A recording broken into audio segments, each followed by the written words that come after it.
Good morning, guys. I just want to get some time to process through what I'm going through this week and putting my own adaptive progression style of Code Red training together. I guess the theme of today is sometimes it gets out from under you, right? And I work around that with my training style. I am a paramedic that works multiple jobs. Yesterday was my second day off, right? But I was still exhausted because primarily right now I'm on nights, and then I work swings. Today I'm working a day shift. I have to keep track of myself. I have to let my wife know where I'm working, when I'm working. I even let my ex-wife know when I'm working so she can talk with the kids. You know, nothing bad, but just keeping everything real. And the day sometimes gets out from under you. I went to, I went to bed, Sunday into Monday. I went to bed around 12:31. You probably get to sleep around like 1:30 because you're used to working overnight, right? And I don't know. I read a lot of Kindle. I know that because I'm reading. What am I reading? I'm reading through The Godfather Returns, Michael Corleone. Right? It's supposed to be. The majority of events happen during and through Godfather 2, like a little bit before, a little bit, mostly during, and then some parts after Godfather 2, and then there's like some bleed over where they do flashbacks of him in the military, and it's okay.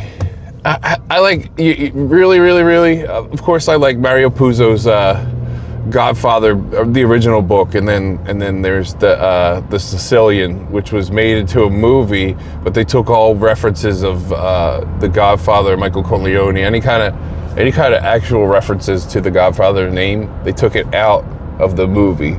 So if you're going to watch the movie expecting like a pseudo sequel, interquel, because that's what it is. It's an interquel. It's a side story.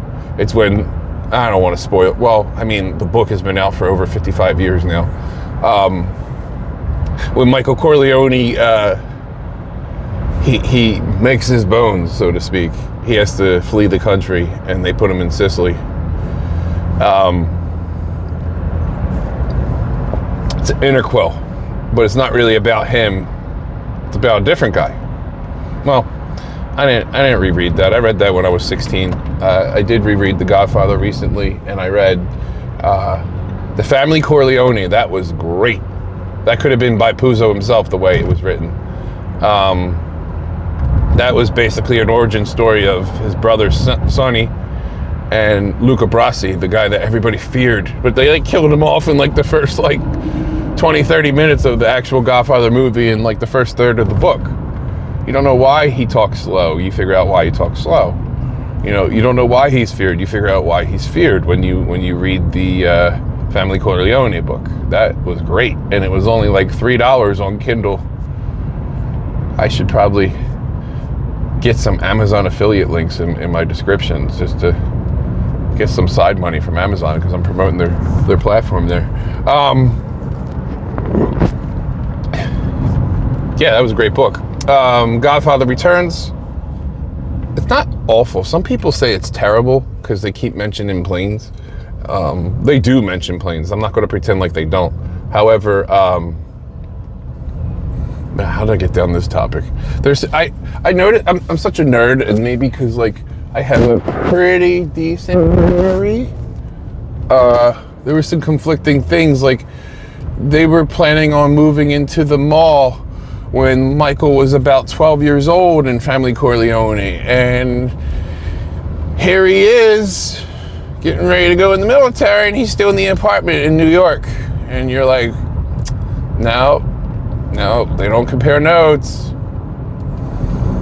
stuff like that. And when Vito Corleone gets shot, the whole plot point is brought up in Family Corleone. And basically Tom Hagen tells Michael, but, well, I don't want to spoil Family Corleone because that's a good book, but basically Michael would have known about it. Okay, so that was a rabbit hole. That's one of them. It'll probably make a good clip, but that has nothing to do with Code Red training. That's okay. Basically, I came home Sunday. You know, you want to live the normal life, so you might go to sleep a little bit. I had to go to sleep, and then Monday comes. You try to sleep a regular night. You go to bed around 12, maybe you get to sleep around 2. Take the kids in the morning, get up at 6. And all right, kid 1 goes out at hour X. Kid Y has to go to school at hour Y, and then kid 3 has to go to school a couple hours later.